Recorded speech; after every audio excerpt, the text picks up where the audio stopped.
अस्सलाम वालेकुम। जैसा कि आप सब जानते हैं कि कुरान करीम में हज़रत मूसा अलैहिस्सलाम और फ़िरौनियों के बहुत से मोजज़ात और उन पर बहुत ज़्यादा फ़िरौन की कौम पे जो अज़ाब आए उनका ज़िक्र कोई एक वीडियो में समा नहीं सकता। कल की वीडियो में मैंने बयान किया कि अज़दहा जैसे कि हज़रत मूसा अलैहिस्सलाम की जादूगरों से जो पहली मुलाकात थी और उसमें कितने जादूगर जो हैं वो ईमान ले आए, ये कल की वीडियो में मैं बताया जाता है कि सिकंदरिया में ये अजमा हुआ था, यानी हज़रत मूसा और जादूगरों की जो मुकाबला था वो सिकंदरिया में हुआ था। हज़रत मूसा अलैहिस्सलाम के अज़दहे की दुम समंदर के पार पहुँच गई और वो जादूगरों के सहरकारियों को एक एक करके निगल गया। तमाम रस्से और लट्ठे जो 300 ऊँटों का भार था यानी वज़न था वो निगल गया और जब हज़रत मूसा ने उसे हाथ में पकड़ा तो वो मिसल पहले की तरह असा बन गया और उसके वज़न में भी कोई फ़र्क ना पड़ा। ये देखकर तमाम जादूगर तो समझ गए कि ये कुदरत का कामला का ही एक मुआजिज़ा है। वो सब के सब सजदे में गिर गए और बेख्तियार क्या उठे, आमन्ना बिरब्बिल आलमीन। मुफस्सिरीन लिखते हैं कि पहला सूली देने वाला, पहला हाथ पाँव काटने वाला फ़िरौन ही था। उसने जब देखा कि 6 लाख यानी कि साहर जादूगर जो हैं वो ईमान ले आए और उसको बहुत गुस्सा आया। उसने बोला कि सुबह तक आप सब लोगों को मार दिया जाएगा, यानी सुबह के वक़्त जादूगर और शाम के वक़्त वो शहीद करार पाए। यानी अल्लाह ताला ने उनको इस्लाम कबूल लाने की इवज़ उनको शहादत का रुतबा नसीब फरमाया। सादी का कौल है कि फ़िरौन ने अपनी कौम के लिए बुत बनवाए थे, उनके इबादत करने का हुक्म देता था और कहता था कि ये रब हैं और मैं इनका भी रब हूँ। बाज़ मुफस्सिरीन ने बताया कि फ़िरौन दहरी था, यानी सानिया आलम के वजूद का मुनकर। इसका ख्याल था कि आलम सिफली के मुदब्बर कवाकब हैं, इसलिए इसने सितारों की सूरतों पर बुत बनवाए हुए थे। खुद भी इनकी इबादत करता था और दूसरों को भी हुक्म देता था। फ़िरौन की कौम के सरदारों ने कहा कि मूसा और उनकी कौम को इसलिए छोड़ता है कि वो फ़साद फैलाएं, तो इनका मकसद था कि मूसा अलैहिस्सलाम और फ़िरौन की कौम को आपस में लड़ाना। उन्होंने ऐसा ही किया। हज़रत मूसा अलैहिस्सलाम ने उनको नज़ूले अज़ाब का खौफ दिलाया और फ़िरौन हज़रत मूसा अलैहिस्सलाम के मोजज़े से पहले ही मरगूब हो चुका था, इसलिए इसने अपनी कौम से कहा कि हम बनी इसराइल के लड़कों को कत्ल करके इनकी कुव्वत को कम करेंगे और अपना बरम रखने के लिए ये भी कह दिया था कि बेशक हम इन पर गालिब हैं। इसके इस फैसले से कौम में कुछ परेशानी पैदा होगी और उन्होंने हज़रत मूसा अलैहिस्सलाम से इसकी शिकायत की।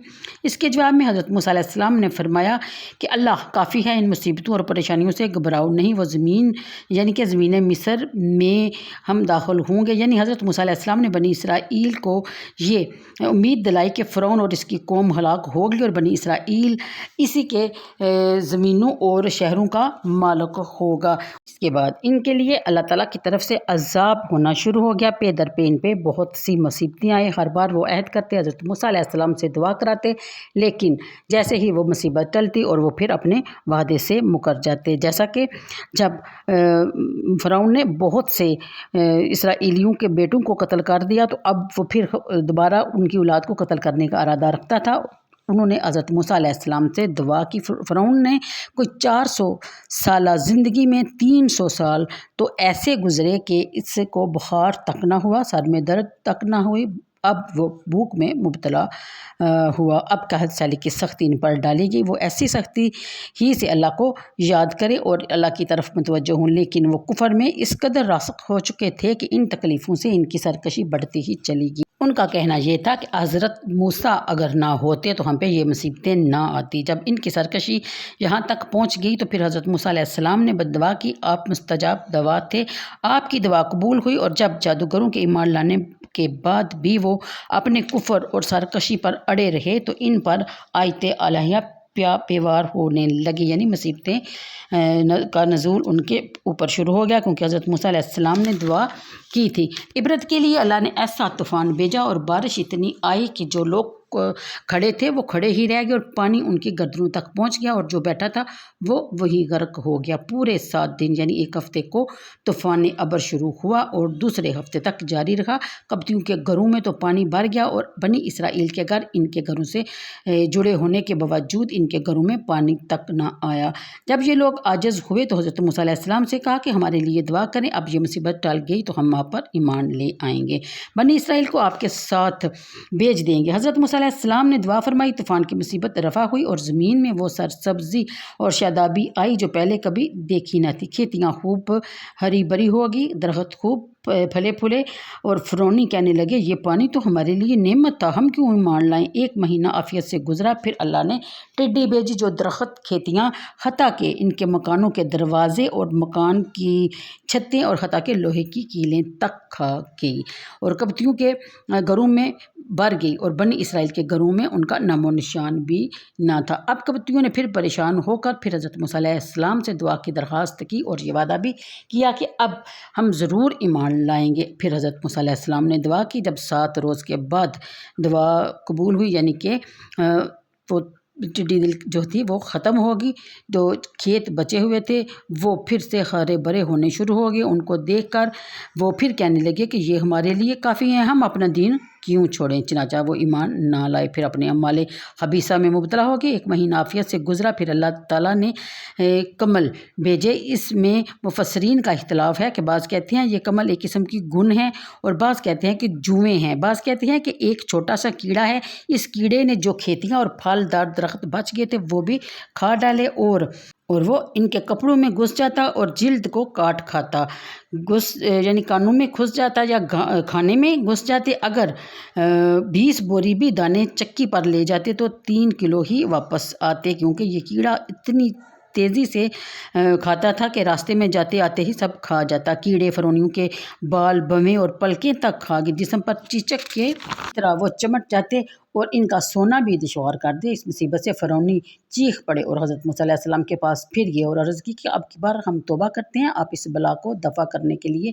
دعا کیجیے۔ چنانچہ 7 روز کے بعد یہ بلا بھی حضرت موسیٰ علیہ السلام کی دعا سے ٹل گئی۔ فرعونیوں نے پھر عہد شکنی کی اور پہلے سے بھی گندے عمل کرنے شروع کر دیے۔ 1 مہینہ امن سے گزرنے کے بعد پھر حضرت موسیٰ علیہ السلام نے بد دعا کی تو اللہ نے مینڈک بھیجے۔ یہ حال کر دیا مینڈکوں نے کہ آدمی بیٹھا ہوتا، اس کی مجلس میں مینڈک بھر جاتے، بات کرنے لگ کے لیے منہ کھولتے تو وہ منہ میں بھی مینڈک چلے جاتے، ہانڈیوں میں، کھانوں میں، چولہوں میں، یعنی کہ ہر جگہ مینڈک ہی مینڈک نظر آتے۔ کھانے کے لیے آگ جلاتے تو مینڈک اس کے اندر جا کے اس میں گھس جاتی اور وہ آگ بجھ جاتی۔ اس مصیبت سے پھر فرعونی رو پڑے اور حضرت موسیٰ علیہ السلام کے پاس پھر گئے اور پکی توبہ کرنے کا فیصلہ کیا۔ حضرت موسیٰ علیہ السلام نے ان سے عہد و پیمان لے کر دعا کی تو 7 روز کے بعد یہ مصیبت بھی رفع ہو گئی اور 1 مہینہ پھر خیر سے گزرا، لیکن پھر انہوں نے عہد توڑ ڈالا اور اپنے کفر کی طرف لوٹ آئے۔ پھر حضرت موسیٰ علیہ السلام نے دعا فرمائی کہ تمام نہروں کا پانی، کنووں کا پانی، حتیٰ کہ دریائے نیل کا پانی بھی ان کے لیے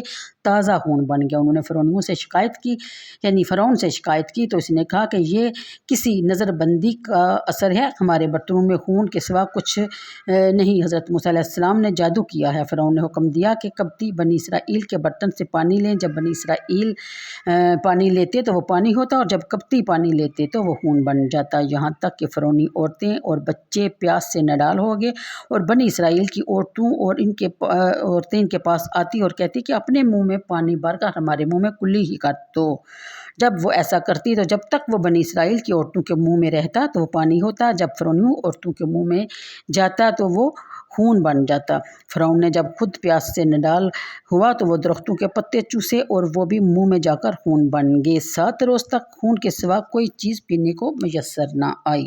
پھر حضرت موسیٰ علیہ السلام کے پاس گئے اور پھر درخواست کی اور ایمان لانے کا وعدہ کیا۔ پھر حضرت موسیٰ علیہ السلام نے دعا کی، یہ مصیبت بھی ٹل گئی مگر وہ پھر بھی ایمان نہ لائے۔ اس طرح یک کے بعد دیگرے وہ بہت سے عذاب کا ذکر کیا گیا ہے۔ سورہ الاعراف میں اس کا آپ کو ذکر ملے گا، تو لہٰذا بار بار عہد شکنی کے بعد آخر فرعونیوں کو دریائے نیل میں غرق کر دیا گیا۔ یہ فرعون اور حضرت موسیٰ علیہ السلام کے لشکر کا واقعہ بہت مشہور و معروف ہے، آپ نے بہت بار سنا ہوگا، میں بھی اس کو پہلے بیان کر چکی ہوں، لہٰذا اگر آپ اس کو جاننا چاہتے ہیں، دیکھنا چاہتے ہیں تو میرا چینل سبسکرائب کیجئے اور آپ کو وہ مل جائے گا۔ آج کے لیے اتنا ہی، مجھے دیجیے اجازت، دعاؤں میں یاد رکھیے گا، ویڈیو کو لائک اور شیئر کرنا اپنا فرض اول سمجھ لیجیے۔ اللہ حافظ۔